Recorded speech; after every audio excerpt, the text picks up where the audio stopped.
sangat beragam, khususnya di kelas 7E, di mana kelas ini adalah kelas praktik saya dalam melaksanakan kegiatan PPL 1. Dari kuesioner yang dibagikan didapatkan data motivasi dalam belajar bahasa Inggris peserta didik di kelas 7E. Diketahui sebanyak 5% peserta didik memiliki motivasi belajar yang tinggi, sedangkan sebanyak 15% memiliki motivasi belajar yang sedang, dan 80% peserta didik kurang memiliki motivasi dalam belajar bahasa Inggris. Sedangkan untuk gaya belajar 57% auditori, 48% visual, dan 5% kinestetik. Selain menggunakan kuesioner, saya juga melakukan observasi secara langsung. Dari observasi yang dilakukan, penulis mendapatkan hasil peserta didik sangat pasif dan kurang percaya diri.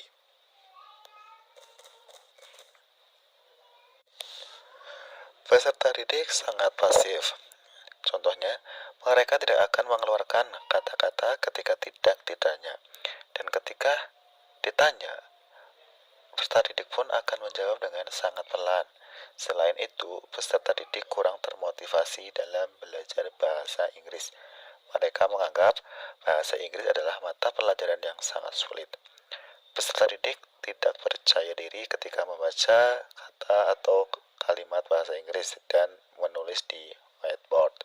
Dari observasi dan menanyakan secara langsung kepada peserta didik, mereka lebih menyukai pembelajaran dengan menggunakan media pembelajaran berbasis digital, seperti menggunakan video, audio, dan game.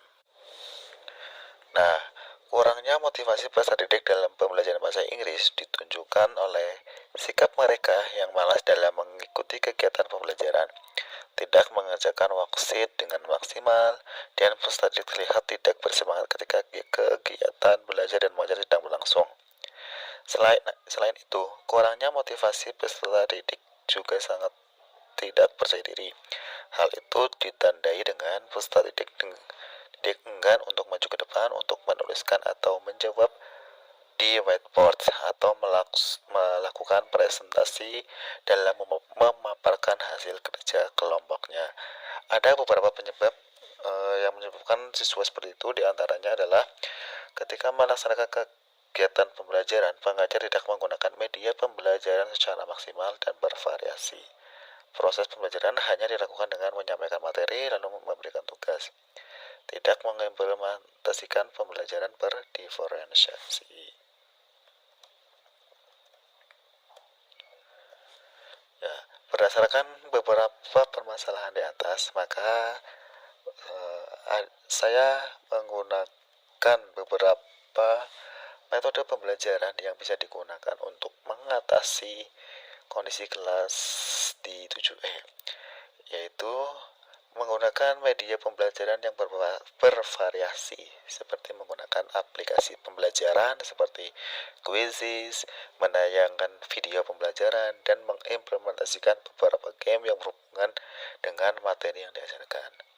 Selain itu, saya juga sering aktif berkomunikasi dengan peserta didik agar mereka lebih aktif, memberikan motivasi kepada mereka dalam mempelajari bahasa Inggris, bahwa bahasa Inggris adalah pelajaran yang sangat mudah ya ketika mereka mempelajarinya dengan bersungguh-sungguh.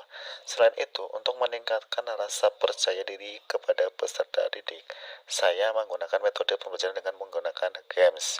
Ada saatnya mereka disuruh maju ke depan dan menjawab pertanyaan secara langsung. Itulah beberapa permasalahan yang ada di kelas 7E dan solusinya. Saran saya untuk kepada yang lain ketika menghadapi kondisi kelas yang seperti di kelas 7E, diusahakan menggunakan media pembelajaran yang bervariasi menyesuaikan dengan karakteristik peserta didik yang ada di kelas tersebut. Diperbanyak lagi kegiatan di kelasnya menggunakan games dan media pembelajaran yang interaktif.